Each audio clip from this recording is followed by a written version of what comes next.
Welcome back. You're watching WION World is One. This is World DNA, the show that gets you ahead of the rest. I'm Shivan Charno. And I am Jyotsna Kumar. And today on World DNA, U.S. President Donald Trump has said that many elements of a peace agreement in Ukraine have been agreed with his Russian counterpart, Vladimir Putin. And this comes ahead of their much-anticipated phone call. Trump posted on Truth Social that he will be speaking with Putin on Tuesday morning. Meanwhile, UK and France have urged Putin to prove that he wants a peace deal with Ukraine. We'll bring you all the latest on that front on the show. Also on World DNA, President Donald Trump declared that he will hold Iran directly responsible for any future attacks by Yemen's Tehran-backed Houthi rebels who have targeted US and other foreign ships in the Red Sea. While the US has been carrying out strikes on Houthi targets for months, Trump's comments were unusually pointed at Iran, whom he is also pressuring over nuclear talks. We'll bring you the latest on that front as well. Let's start with the headlines. This is World DNA.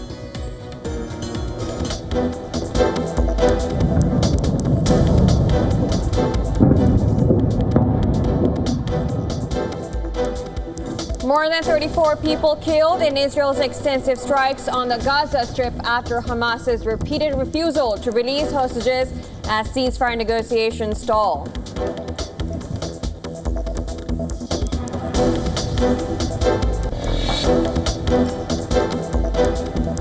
Yemen's Iran-backed Houthi rebels claim responsibility for a third attack on an American aircraft carrier group in 48 hours, calling it retaliation for US strikes.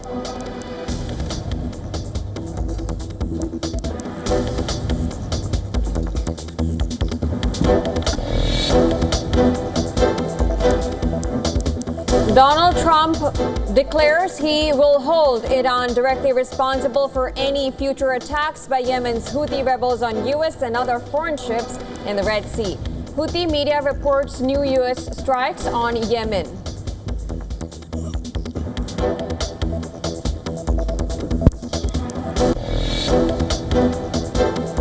We're going to have a very important call. You know, we've had calls, but we're getting down to a very critical stage.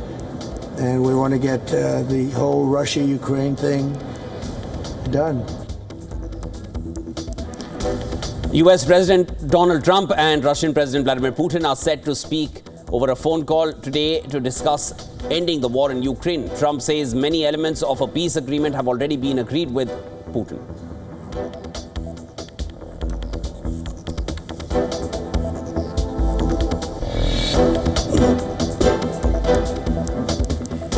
Donald Trump says his Chinese counterpart Xi Jinping will visit the United States soon as trade tensions soar between the world's two largest economies over Trump's tariffs.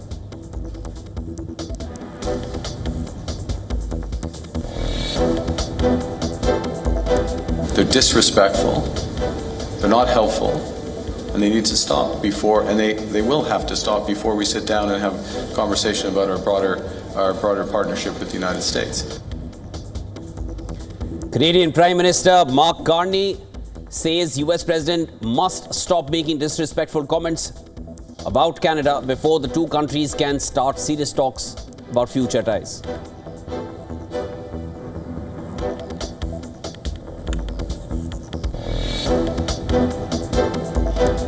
Taiwan's defense ministry says it detected 59 Chinese aircraft around the island, the highest tally since a record in October, and days after Taiwanese President called China a foreign hostile force.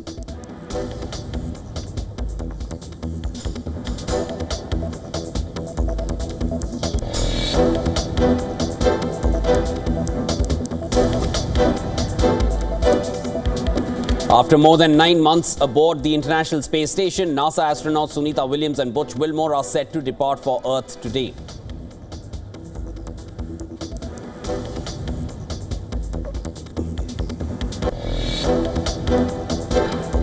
Volkswagen's Audi will cut 7,500 jobs in Germany by 2029 as part of a broader cost-cutting drive. Audi's operating margin has dropped to 4.5% in 2024, driven by weak sales and plant closures.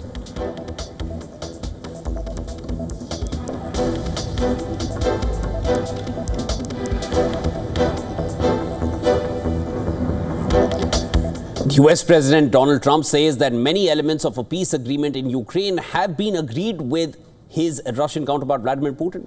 Absolutely, and this is ahead of their phone call on Tuesday.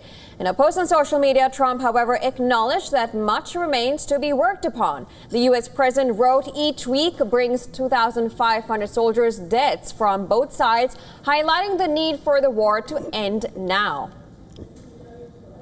Earlier, when asked what concessions were being considered in the ceasefire negotiations, Trump said they'll be talking about land. Listen to this. We'll be talking about land. We'll be talking about power plants. That's it's a big question. But I think we have a lot of it already discussed very much by both sides. The White House sounded positive on the eve of the phone call with Press Secretary Caroline Leavitt, telling reporters that peace in Ukraine has never been closer. I won't get ahead of those negotiations, but I can say we are on the 10th yard line of peace, and we've never been closer to a peace deal than we are in this moment. And the president, as you know, is determined to get one done.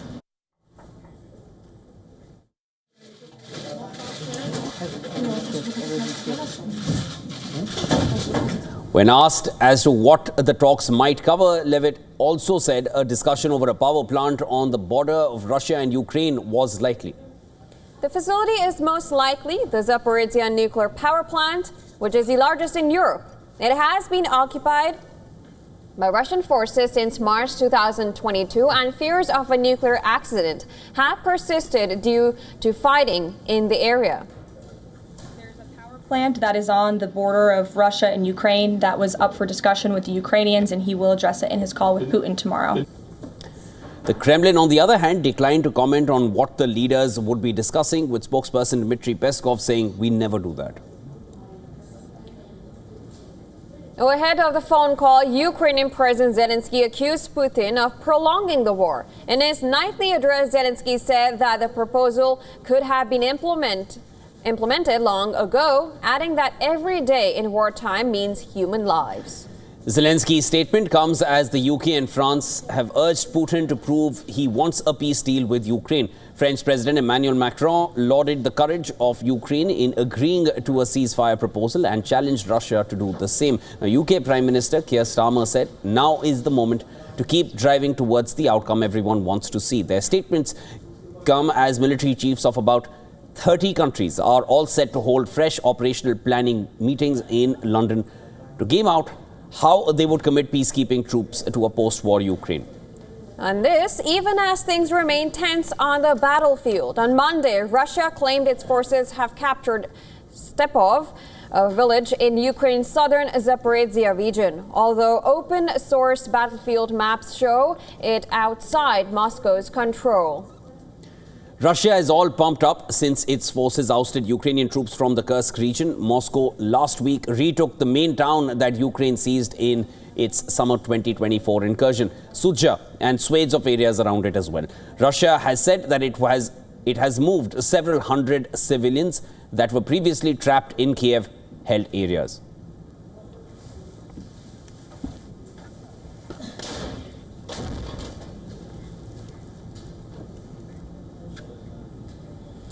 Now, moving on to other global news. Days after the United States launched a series of airstrikes on the Houthis in Yemen, the Pentagon estimates that there have been dozens of military casualties so far. In a press briefing, Pentagon's chief spokesman Sean Parnell said that the U.S. will carry out unrelenting strikes to degrade Houthis' capabilities to attack ships in the Red Sea. This is also not firing at U.S. military personnel in the region and shooting at our ships and shooting at our drones and putting American lives at risk is not a good way to end this conflict. The Houthis could stop this tomorrow if they said, we're going to stop shooting at your people. But they've clearly chosen not to do that. And so this campaign will be relentless to degrade their capability and to open up shipping lanes in the region and to defend our homeland. Now, detailing the targets of U.S. strikes, Joint Staff Director for Operations, Lieutenant General Alex Grynkewicz, said that the initial strikes targeted terrorist training sites, unmanned aerial vehicle infrastructure, weapons manufacturing and storage facilities. It also included a number of command and control centers. The initial wave of strikes hit over 30 targets at multiple locations, degrading a variety of Houthi capabilities. These included terrorist training sites, unmanned aerial vehicle infrastructure, weapons manufacturing capabilities, and weapons storage facilities. It also included a number of command and control centers, including a terrorist compound where we know several senior Houthi unmanned aerial vehicle experts were located. Yemen's Houthi leader Abdul Malik al-Houthi has warned that it would confront U.S. aggression by targeting aircraft carriers. نقدم أيضا من جديد التحذير للأمريكي. We also reiterate the American warning that its continued aggression against our country, with its support for the Israeli enemy, is pushing us to confront its escalation with additional escalation options. We will now confront its aggression by targeting its aircraft carriers, its battleships, and its warships at sea. بالاستهداف لبوارجه وقطاعه. Now, meanwhile, Houthis have claimed to have carried out a third strike on U.S. aircraft carrier USS Harry S. Truman. Listen to this. The Yemeni armed forces have successfully targeted the U.S. aircraft carrier USS Harry S. Truman in the northern Red Sea over the past hours, using 2 cruise missiles and 2 drones. Additionally, a U.S. destroyer was targeted with a cruise missile and 4 drones. This marks the third strike on the aircraft carrier in the past 48 hours, and the enemy has been left in a state of confusion, prompting many of its warships to retreat toward the northern Red Sea area. An airstrike planned against our country was also thwarted. Earlier, Houthi media reported fresh U.S. strikes in the Hodeidah and Al Salif regions. A video released by the Houthis showed a damaged steel factory in Hodeidah that came under attack. Meanwhile, thousands of protesters took to the streets in Yemen's capital, Sana'a, to protest against the American airstrikes. The protesters were seen carrying arms and banners in support of the Houthis.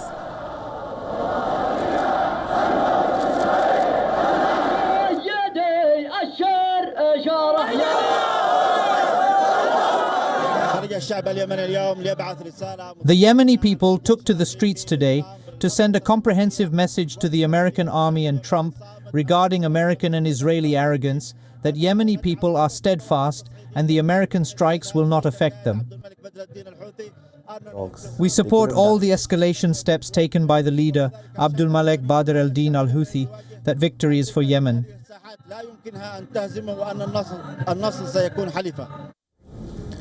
Palestinians in Gaza are struggling for basic necessities. Food and drinking water have become a luxury. And they complain that the war has destroyed their livelihood, forcing them to rely on humanitarian aid.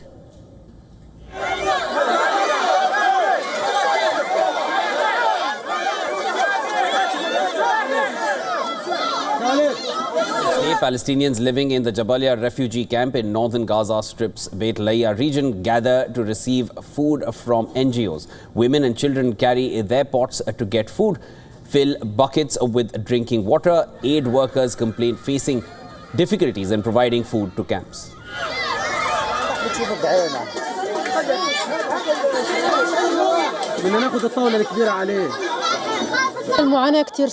It is a very difficult suffering. We used to live an average life, but thank God it was much better than now. Now a person suffers with how to provide for his family, how to spend on his children. There is no work, no housing like before, no care, no food, no life requirements.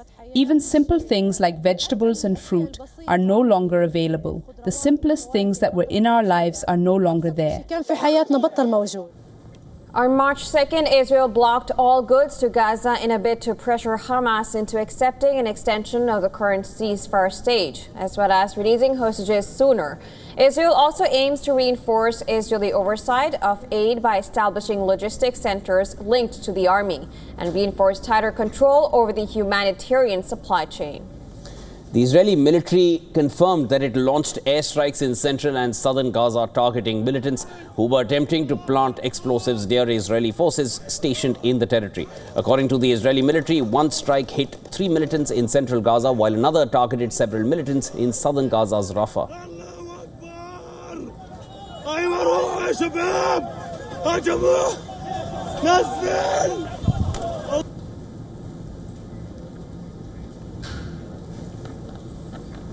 Now, Canada Prime Minister Mark Carney has said that U.S. President Donald Trump must stop making disrespectful comments about Canada before the two countries can start serious talks about future ties. Trump, who is promising potentially crippling tariffs against imports from Canada, frequently muses about making Canada the 51st U.S. state. Carney spoke in London after meeting British and French leaders on his first overseas visit amid tensions with the U.S. Look, we can stand up for ourselves. It's Canada strong. We can stand up for ourselves. We've called out those comments. They're disrespectful. They're not helpful. And they need to stop before, and they will have to stop before we sit down and have a conversation about our broader partnership with the United States. Carney's remarks are his toughest yet on Trump since launching his political career in January. Now, the Canadian leader said Ottawa wanted a more comprehensive discussion and negotiation of the two neighbors' overall commercial and security relationship. Canada has retaliated with tariffs against tens of billions of dollars worth of U.S. imports. Canada's Prime Minister said Ottawa would only take action it thought could affect U.S. behavior. There is a limit, given the relative size of our economies, the extent to which we should match U.S. tariffs. Right now, what the government has proposed, and with the 150 billion identified products, are products that have, as I said earlier, maximum impact in the United States and limited, but not zero. It's limited impact in Canada that we can affect. And my government's commitment is that we will use all of the revenues from those tariffs to support Canadian workers that are affected by the U.S. trade actions. UK Prime Minister Keir Starmer and the Canadian Prime Minister met at 10 Downing Street, and this was following talks with Starmer in London. Carney told journalists his country must diversify its trade and security ties. Carney warned his country must reduce its reliance on the US and would turn towards its reliable European allies instead on his first trip abroad. This is the statement that he's made. Underlining their shared values and shared king, Starmer thanked Carney for his approach to Ukraine 2 days after the Canadian leader took part in a video conference on shoring up support for Kiev, hosted by his UK counterpart. Britain's King Charles, who is also head of state in Canada, earlier welcomed Carney for talks at Buckingham Palace. Prime Minister of Canada, Your Majesty. Congratulations.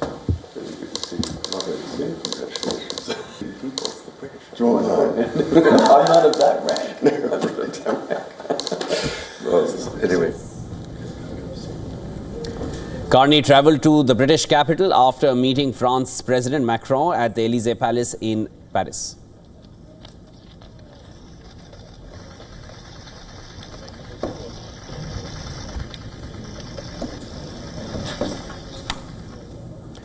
And the political battle is heating up in Hungary. The Prime Minister and opposition leader are at loggerheads as parliamentary elections are due next year. In the midst of growing attacks and rhetoric, incumbent Viktor Orban has called for a referendum on Ukraine's European future. Over the weekend, thousands rallied in Budapest. The demonstration was led by key opposition leader and Orban's fiercest political rival, Peter Magyar.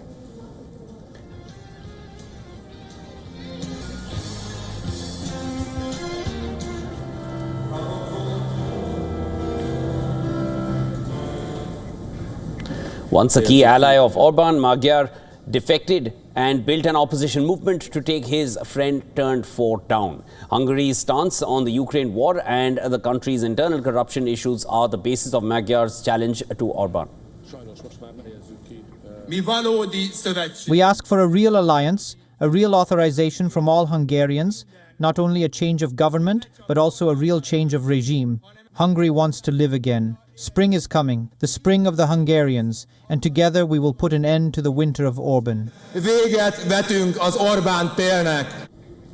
Leading the TISA party, Magyar has positioned himself as the main challenger to Orbán in the 2026 parliamentary elections.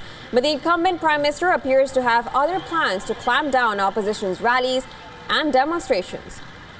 Viktor Orbán made his own address. He vowed to rid the country of elements he claimed were working for foreign powers. We will dismantle the financial machine that has used corrupt dollars to buy politicians, judges, journalists, pseudo-NGOs and political activists. We will eliminate the entire shadow army. They are our enemies, the Brussels grandees who push the chariot of the empire. Hungary's Prime Minister has long opposed European Union and NATO's stance on Ukraine ever since the war began in 2022. Orbán has repeatedly called for EU to abandon its process of accession for Ukraine. Last week, the Viktor Orbán called for a referendum within the country on Ukraine's potential EU membership. Orbán said that the decision cannot be dictated by Brussels and that the voice of Hungary's people will decide the nation's stance.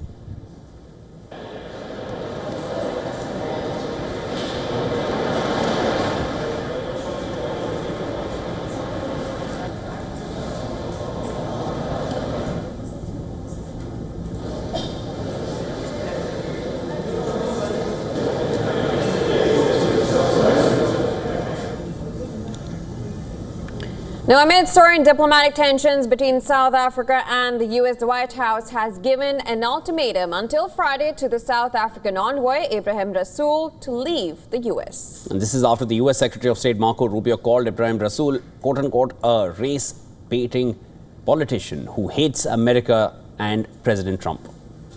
The expulsion comes after Rasool, in a webinar address, had accused Trump of pursuing policies that the diplomat characterized as a white supremacist response to growing demographic diversity in the United States. A South African political expert described the expulsion of South Africa's ambassador to the United States as diplomatic bullying by Trump administration 2.0.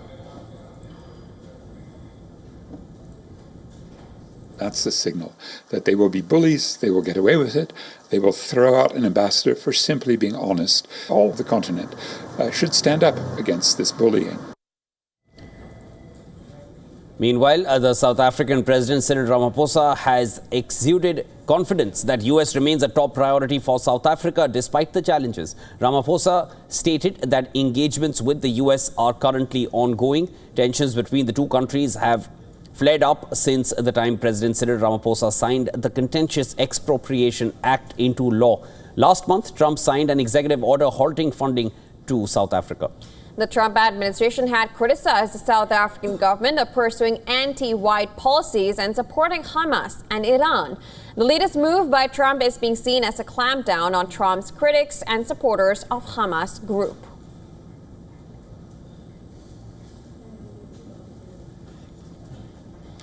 All right, time now for a quick break, but don't go anywhere. This is World DNA. Lots more on the other side. When we come back, we bring you a full report on what's happening in Pakistan, as well as it claims its security forces killed 3 terrorists in an intelligence-based operation in Khyber Pakhtunkhwa. More on that on the other side.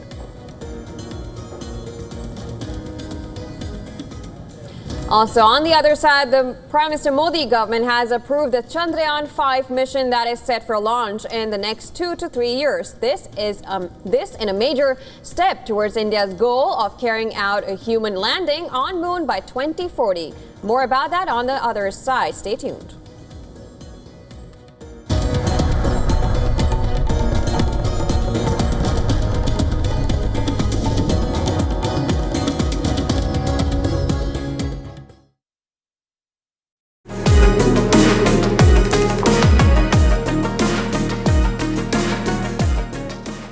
Catch me at Token Money Magnet, only on WION.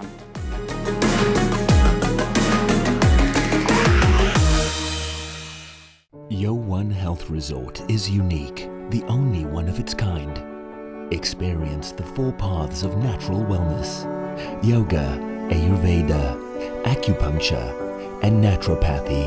Each uniquely customized program improves the whole person to make every person whole. Come to WION Health Resort. Make your reservation at WION.com. From President Trump's threats on tariffs, anti-America claims, protection of Afrikaners, and now the expansion of South African ambassador to the US, the nation turns to Europe and vows to deepen cooperation at a summit in Cape Town as both grapple with aid and trade threats from the new US administration. In the arid regions of northern Kenya, where pastoralism has been a way of life for centuries, women are looking for alternative livelihoods: cricket farming. And a small factory in Bukavu, Eastern Congo, is baking biscuits as part of a local initiative to combat malnutrition exacerbated by recent conflict and looting. Watch World of Africa at these times on WION. World is One.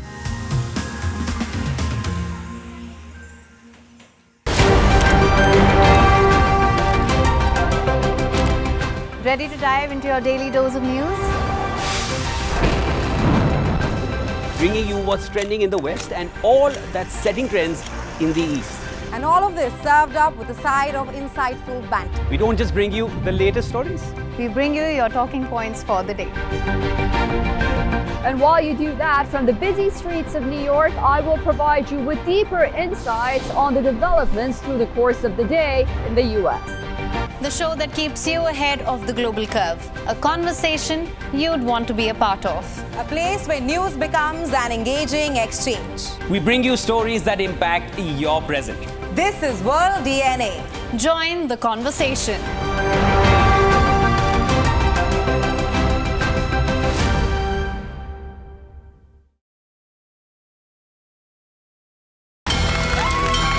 From the bustling trading floors of Wall Street to the vibrant exchanges of Asian stock markets, WION breaks it down for you to make sense of what's happening, as we reveal the key factors behind events, strategic battles, and the game-changing business decisions that shape the world. We bring you all of this and more on World Business Watch.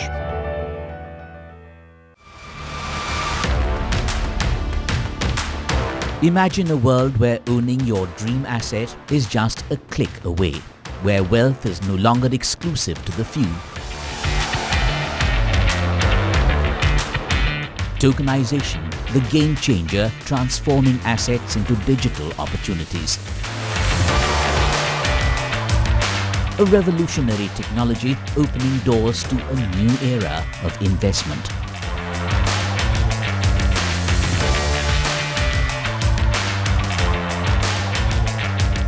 Don't miss Token Money Magnet, a bold initiative by Culp Foundation. Only on WION World is One.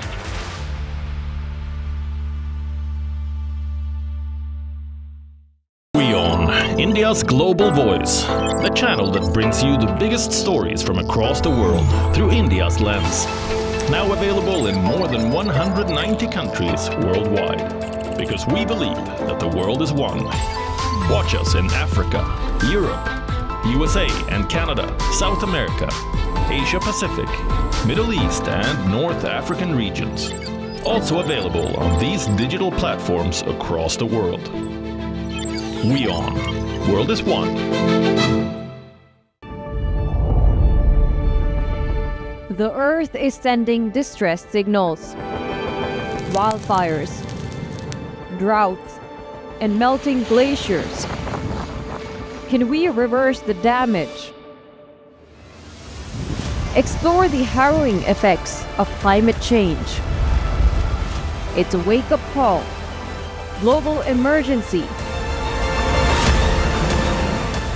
Climate Tracker on WION World is One.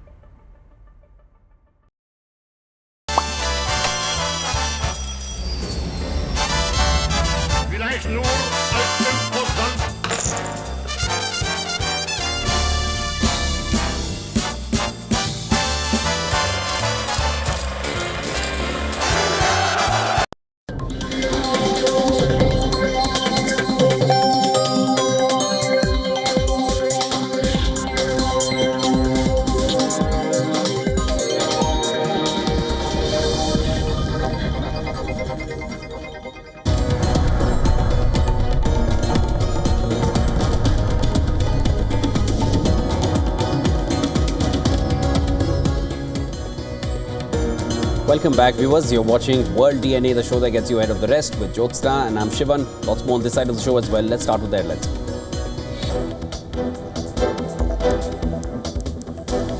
Maharashtra Chief Minister Devendra Fadnavis appeals for peace after violence breaks out in Nagpur amid the row over the call for removal of Mughal Emperor Aurangzeb's tomb.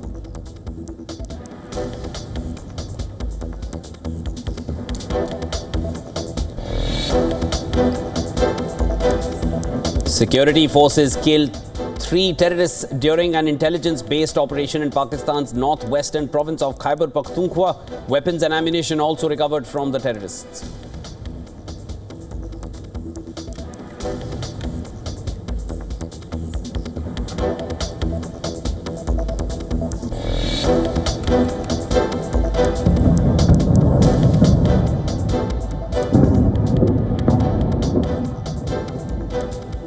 And these 66 people killed and 150 others wounded in Israel's extensive strikes on the Gaza Strip after Hamas's repeated refusal to release hostages as ceasefire negotiations stall.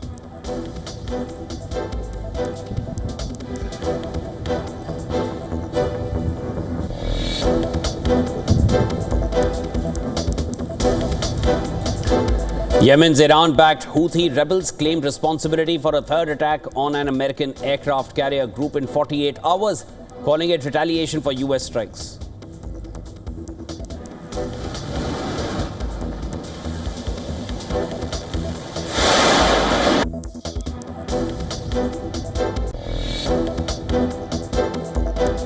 We're going to have a very important call. You know, we've had calls, but we're getting down to a very critical stage, and we want to get the whole Russia-Ukraine thing done. U.S. President Donald Trump and Russian President Vladimir Putin are set to speak in a phone call today to discuss ending the war in Ukraine. Trump says many elements of a peace agreement have been agreed with Putin.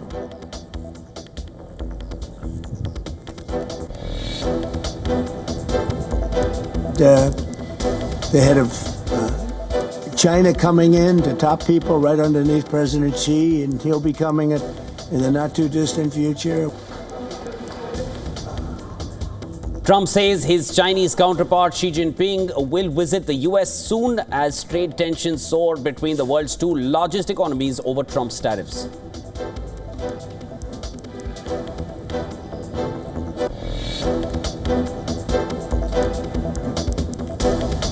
Taiwan's defense ministry says it detected 59 Chinese aircraft around the island, the highest tally since a record in October, and days after Taiwanese president called China a foreign hostile force.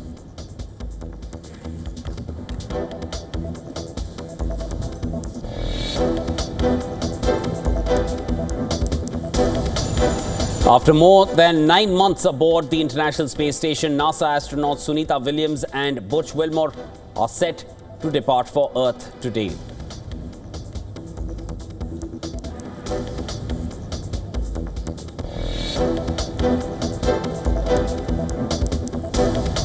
Shipping costs in the Red Sea are expected to stay elevated after fresh U.S. airstrikes on Yemen raised fears of renewed Houthi attacks. The ongoing tensions continue to disrupt global trade routes.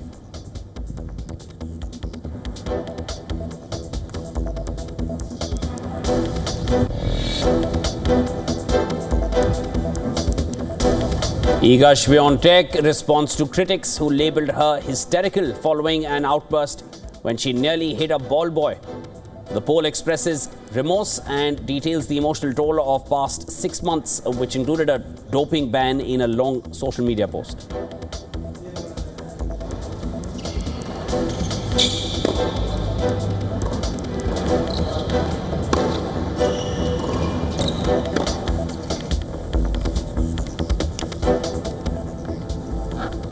Now, Pakistan claims its security forces killed 3 terrorists in an intelligence-based operation in Khyber Pakhtunkhwa.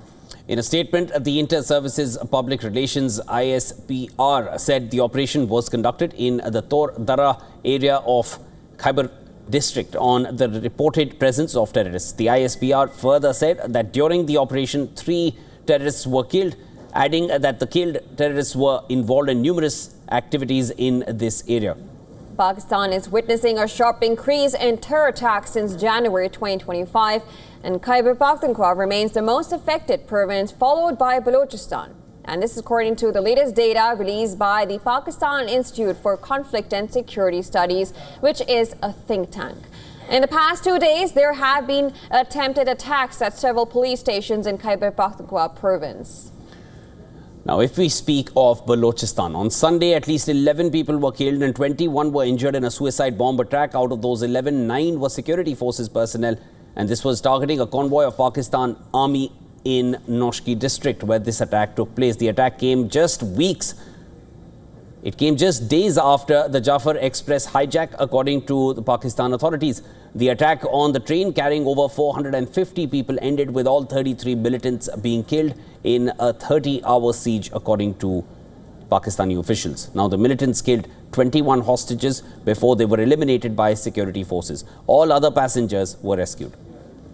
The Balochistan Liberation Army, BLA, claimed responsibility for both these attacks.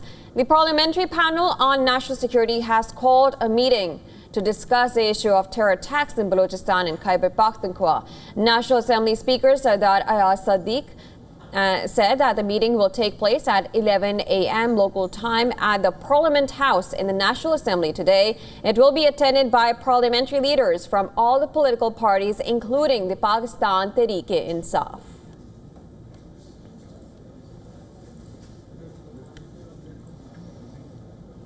In another major step towards India's goal of carrying out a human landing on the moon by 2040, the Modi government has given a nod for the Chandrayaan 5 mission that is set for launch in the next 2 to 3 years. Well, the development has been confirmed by the chairman of the Indian Space Research Organization, V. Narayanan, said this to WION. Chandrayaan 5 or Lupax, right now we have completed the configuration studies. Now the design teams are being formed and design is going to take place. Maybe another 2.5 years to 3 years this will be accomplished. Jointly approved by the Indian Space Agency and the Japan Aerospace Exploration Agency, Chandrayaan 5 aims to explore the moon's south pole using a 350-kilogram rover. While the rover will be developed by Japan, the lander will be deployed by India. The mission will advance India's lunar exploration capabilities and lay the groundwork for future human expeditions. We are going to build the total lander or rover, everything. And I will tell you one example. The rover what came out of Chandrayaan 3 was 25 kg mass. Here 350 kg mass is the type of rover. And the life is also going to be more. So there are interchange of technologies. Rather, it is going to be built jointly by India and Japan together. It is a huge program, and lander mass is almost 4 times of Chandrayaan 3 lander. Chandrayaan 4 mission is also in the pipeline, which is set for launch in 2027. And it aims to get samples collected from the moon. While Chandrayaan 1, that was launched in 2008, mapped the moon's surface chemically, mineralogically and photogeologically. Chandrayaan 2 launched in 2019 and encountered setbacks during its final stages. Now this even as its orbiter continues to send hundreds of high-resolution images. Chandrayaan 3 secured the country's first soft landing on the lunar surface on August 2023.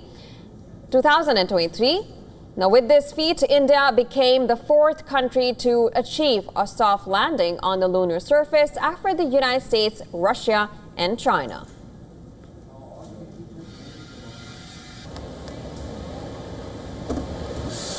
With ISRO working on its 2 ambitious missions, Chandrayaan 4 and Chandrayaan 5, the country has also set the target of setting its own space station, Bharatiya Antariksh Station, by 2035 and ensure human expedition on the moon by 2040.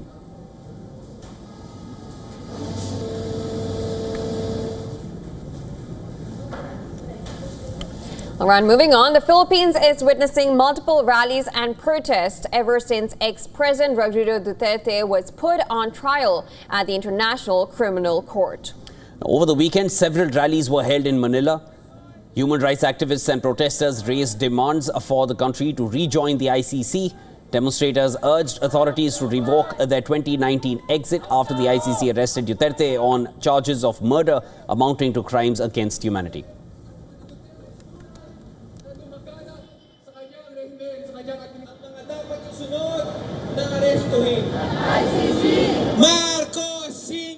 Rejoining the ICC is the logical step forward after delivering Duterte to the ICC. If the Marcos government is serious in pursuing justice and accountability, we need the ICC to fight for the victims of extrajudicial killings and the widespread killing of our people. 79-year-old Duterte has been accused of funding and arming death squads in his crackdown on drugs during his presidential term back in 2016 to 2022. Details allege that the so-called war on drugs resulted in over 6,200 suspects being killed. And these included purported drug users, drug and dealers, as well as... Now this is the official number released by the police. Activists allege that the toll is much higher. Interestingly, the Philippines withdrew from the ICC back in 2019. However, the judges ruled that since the alleged crimes took place during the period when Manila was still an ICC member, the case falls under its jurisdiction.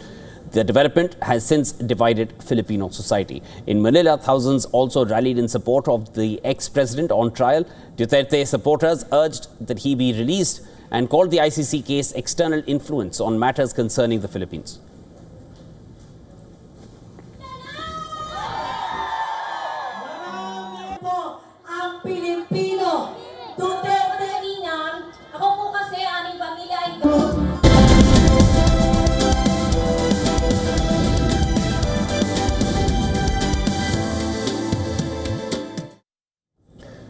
The Organization for Economic Cooperation and Development has revised its global growth forecast for 2025. The adjustment comes in response to heightened trade barriers and increased geopolitical uncertainty. Early 2025, high-frequency activity indicators point to some softening of global growth prospects. Surveys suggest lower business and consumer confidence in several strong-performing economies such as Brazil, Canada, and the United States. Indicators of economic and trade policy uncertainty have risen sharply to very high levels.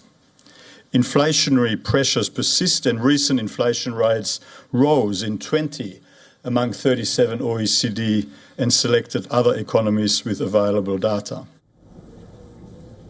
The OECD cited trade tensions, especially between major economies, as a key factor driving this downgrade. For the United States, growth is now projected at 2.2% in 2025, a drop from the previous forecast of 2.4%. The Eurozone's growth is also revised downward to 1%, down from 1.3%. And these changes reflect weaker growth in both the US and Europe, which could dampen global economic recovery. And despite these global setbacks, China is expected to maintain growth. However, inflation is emerging as a growing concern worldwide, with the OECD predicting it will remain higher than previously expected, particularly in countries like the US. Trade disputes and tariffs, including those between the US, Canada, and Mexico, are expected to fuel inflationary pressures. The OECD warns that if further trade barriers are imposed, it could significantly harm global growth and exacerbate inflation. Now, in India, the OECD has also reduced its growth forecast to 6.4%, down from 6.9%. While India remains the fastest growing major economy, it faces uncertainty due to global trade disruptions. The inflation forecast for India is also raised. On a more positive note, though, the OECD suggests that increased defense spending in European nations could provide a short-term boost to growth, though it could lead to longer-term fiscal pressures. The outlook indicates a complex global economy with risks from trade wars and inflation, but opportunities in defense-related sectors.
The four-time major champion Rory McIlroy lifted his second Players' Championship title with a comfortable victory over J.J. Spaun in a three-hole playoff. It is the Northern Irishman's second PGA Tour win of the season and 28th of his career. Due to fading daylight, golf's biggest event outside the majors stretched into a fifth day when McIlroy and Spaun returned for a three-hole showdown. McIlroy took control early, a big drive on the par 5 16th set, up a birdie, and he sealed it on the infamous par 3 17th, landing safely on the green. Spaun, meanwhile,